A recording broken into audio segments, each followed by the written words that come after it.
Doğu Türkistan 1949'da Çin komünistleri tarafından işgal edilmiştir. 60 seneden beri Çin'i her türlü insanlık dışı, ahlak dışı, insan onur ve gururunu ayaklar altına alan, zalim, vahşi politikalarına maruz kala gelmiş olan Doğu Türkistan halkı olabildiğince dünyadan soyutlanmış ve tecrid edilmiştir. Bu süreç zarfında Çin'in Doğu Türkistan'a uyguladığı siyasi bakımdan ırkçılık politikası, 3. sınıf vatandaş muamelesi yapması, ekonomik olarak talan etmesi, bölgenin yeraltı ve yerüstü zenginliklerini Çin'in iç kesimlerine, ekolojik dengeyi aşırı derecede tahrip ederek götürülürken, yerel halkın Çin'in en fakir halkı olması, Çin'deki şu ana kadar yapılan tüm yeraltı ve yerüstü nükleer denemelerin Doğu Türkistan'da yapılması, akabinde binlerce insanımızın sakat doğması ve radyasyon sebebiyle hastalıklardan ölmesi, insanlık dışı bir şekilde uygulanan mecburi kürtaj, Doğu Türkistan'a sürekli Çinli göçmen yerleştirme, sürekli alfabe değişikliği yaparak köklerinden koparma çabaları, dini yasak, örf yasağı, son yıllarda yürürlüğe konulan kendi dilinde eğitim yasağı, tarihi eserleri yok etme ve sayamayacağımız pek çok haksızlıklar neticesinde bölge insanları çok gerilmiş, sanki bir barut fıçısı haline gelmişti. Bu durum dünyanın çeşitli ülkelerinde bulunan Doğu Türkistanlı teşkilatlarca dünyaya anlatılmaya çalışılmışsa da dünya halkı bu çığlığı duymazlıktan gelmişti. Dünya halkının bu vurdum duymaz tavrından cesaretlenen Çin hükümeti, Doğu Türkistan'da yürütmekte olduğu zulüm ve asimilasyon politikasını daha da hızlandırmak için 2000 senesinden beri her yıl 15 ila 22 yaş arasındaki binlerce Doğu Türkistanlı genç kızı meslek edindirme ve zenginleştirme bahanesiyle Çin'in iç bölgelerine zorla götürüyor.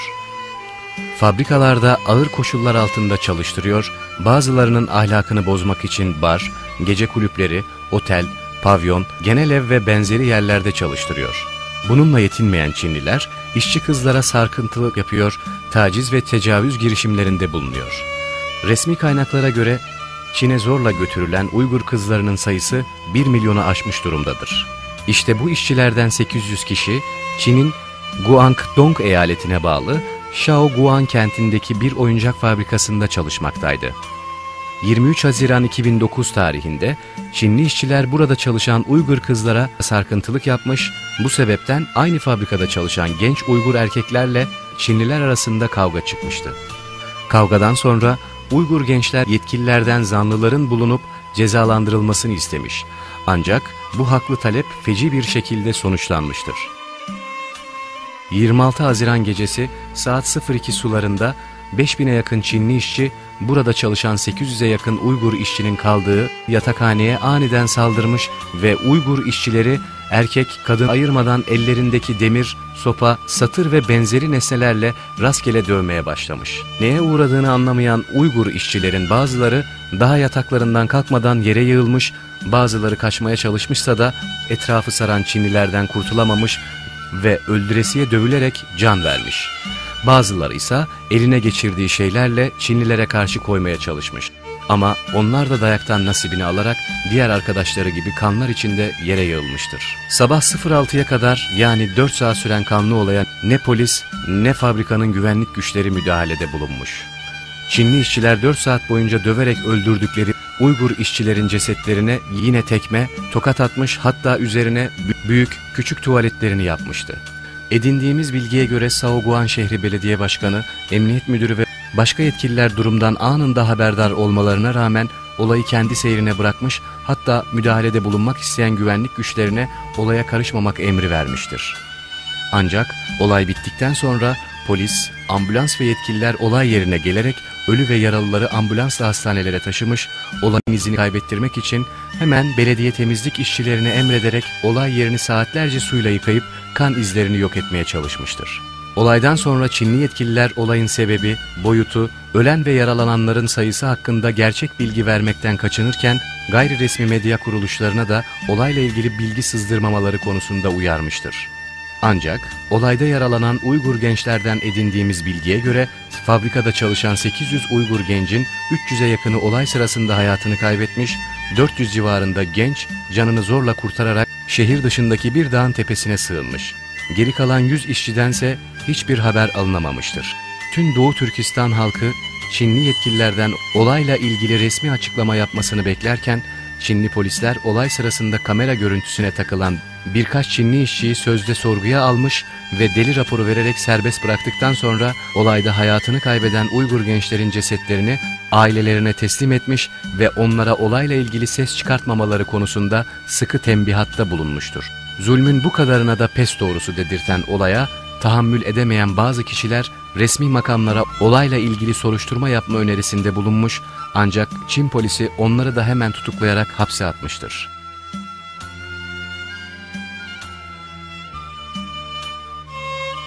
Bu gelişmelere sessiz kalmayan Doğu Türkistanlı öğrenci ve öğretim üyeleri 5 Temmuz Pazar günü Doğu Türkistan'ın başkenti Urumçi sokaklarına dökülmüş ve yetkililerden olayla ilgili net bilgi vermeleri ve suçluların bulunarak cezalandırılması talebinde bulunmuş. Ancak Uygur Türklerinin bu haklı talep ve yasal yürüyüşüne bile tahammül edemeyen Çin hükümeti hemen polis ve askeri harekete geçirerek barışçıl yürüyüş yapmak isteyen kalabalığın üzerine hedef belirtmeksizin ateş açarak 200'den fazla insanı katletmiş, bir yandan da tank ve panzerleri kalabalığın üzerine sürerek onlarca kişiyi ezerek öldürmüştür. Sakin bir şekilde başlayan yürüyüş, Çin hükümetinin vahşice güç kullanması sonucu bir anda çığırından çıkmış ve Urumçi sokakları cesetlerle dolmuştur.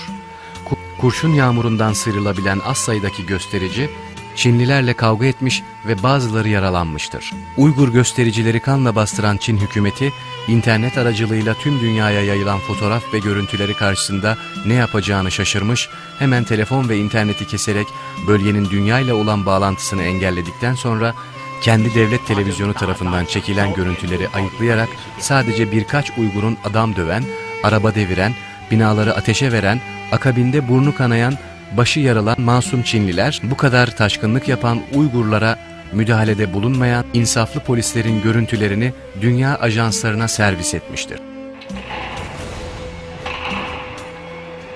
Ancak bu görüntülerin içinde silahlı güçler tarafından otomatik silahlarla kurşuna dizilen, elektrikli sopalarla dövülerek öldürülen, keskin nişancılar tarafından tek kurşunla katledilen, sivil kıyafetli polisler tarafından linç edilen, öldürüldükten sonra tanınmaması için yüzlerine tuğlalarla vurulan binlerce Uygur genç, gece tutuklanarak evinden götürülenler, tecavüze uğradıktan sonra kafaları kesilerek cesetleri sokağa atılan Uygur kızlar, anneler yer almamaktadır.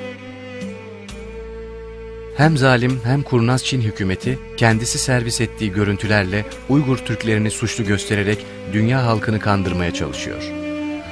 6 Temmuz Pazartesi günü sokaklarda bir tane bile Çinli bulunmayan Çin hükümeti yaklaşık 10.000 askere sivil kıyafeti giydirip herkesin eline tek tip sopa vererek sokağa dökmüş ve önüne gelen her Uygur'u öldürme emri vermiştir. Uygur avına çıkan Çinli askerler Urumçi sokaklarında adeta terör havası estirmiş, sokakta gördükleri her Uygur'u linç etmiş, ev ev arayarak genç, yaşlı, erkek, kadın demeden herkesi öldürmüştür. Sokağa çıkacak genç kalmadığından dolayı olayın 3. gününden itibaren Uygur anneler kendilerinin de kocaları, oğulları ya da kardeşleri gibi öleceklerini bile bile sokağa döküldü.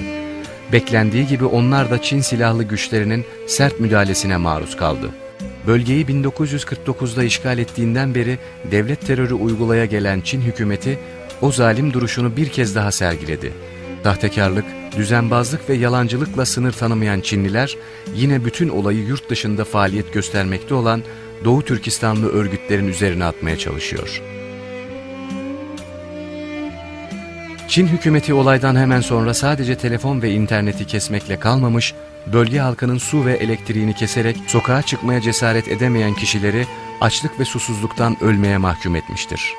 Televizyon haberlerinde olayda sadece 184 kişinin öldüğü, 1080 kişinin yaralandığı ve 1400 kişinin tutuklandığı söylenmektedir. Ancak olaydan hemen sonra aldığımız bilgiye göre Çin polisleri tarafından ilk açılan ateş sonucu hayatını kaybedenlerin sayısı birkaç yüzü bulmakla beraber pazartesi ve salı günleri ise Urumçi'deki halk tiyatrosu, halk meydanı, hipodrom ve spor salonlarında yüzlerce kişinin cesedi bulunmuştur. Genel olarak değerlendirdiğimizde bu olayda en az 2000-3000 kişinin hayatını kaybettiği, binlerce kişinin yaralandığı, yaralılar hastanelere kabul edilemediğinden dolayı büyük çoğunluğunun ölebileceği, 10.000'den fazla kişinin de tutuklandığı sanılmaktadır.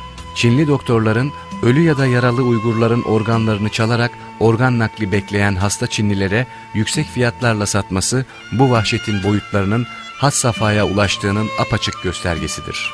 Evet, Doğu Türkistan'da katliam yaşanıyor, soykırım yaşanıyor, etnik kıyım yaşanıyor, insanlık dramı yaşanıyor, devlet terörü yaşanıyor ve bütün dünya buna seyirci kalıyor.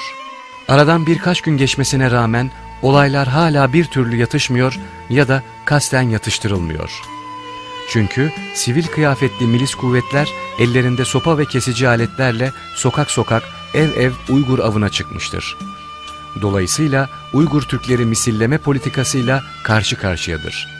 Çinliler önceki akşam Urumçi'deki en büyük ve cemaati en kalabalık iki camiyi yakmakla beraber 9 Temmuz 2009 tarihinden itibaren şehirdeki bütün camilere kilit vurmuş ve minarelerdeki müezzinlerin yerini keskin nişancılar almıştır. Camiye namaz kılmaya giden Müslüman halk kapıya yapıştırılan "evine git ve namazını orada kıl" yazısıyla karşılaşmaktadır.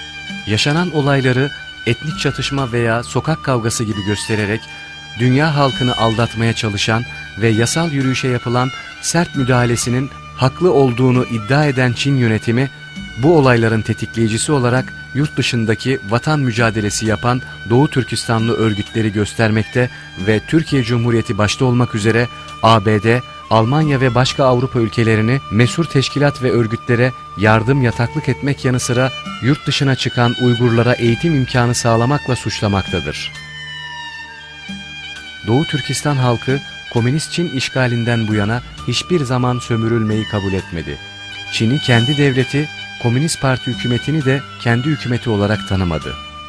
Çin hükümeti, Doğu Türkistan halkına uyguladığı siyasi, ekonomik, kültürel ve dini baskılarla kalmayıp, vatansever, aydın, kültürlü, bilgili, şuurlu kimselere pantürkist, panislamist, bölücü, terörist, ayrılıkçı gibi ithamlarla suçlayarak katletti.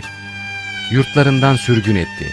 Müebbet hapis cezasına çarptırarak yıllarca ağır koşullar altında çalıştırdı. Bütün bu olanlara rağmen Doğu Türkistan halkı onlarca defa ayaklandı.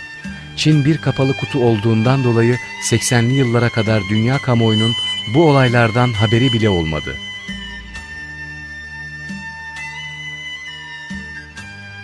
Sadece 80'li yıllardan sonraki olaylara şöyle bir göz atacak olursak, 1985 ve 1988 yıllarındaki Urumçi Üniversitesi öğrencileri ayaklanması, 1990 Barın ayaklanması, 1994 Gulca Meşrep olayı, 1997 Gulca ayaklanması, 2000'li yıllarda Hoten, Kuçar, Aksu, Kaşgar olayları bunlardan sadece birkaçıdır.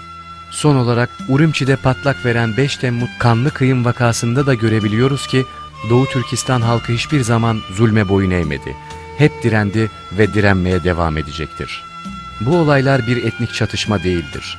Uygur halkının zalim Çin devletine karşı başkaldırışıdır. Hak hukuk mücadelesidir. Özgürlük haykırışıdır. Elinde bir demir parçası bile olmayan sivil halkın tam teşekküllü Çin ordusuna karşı sergilemiş olduğu bu kahramanlık, kalplerindeki iman gücünün göstergesidir. Uygurların haklı taleplerine vahşetle cevap veren Çin yönetimi 06 Temmuz Pazartesi Çin'in kuzeybatı kolordusuna bağlı on binlerce askeri bölgeye sevk ettikten sonra 09 Temmuz Perşembe günü de askeri sevkiyatı devam ettirmiştir.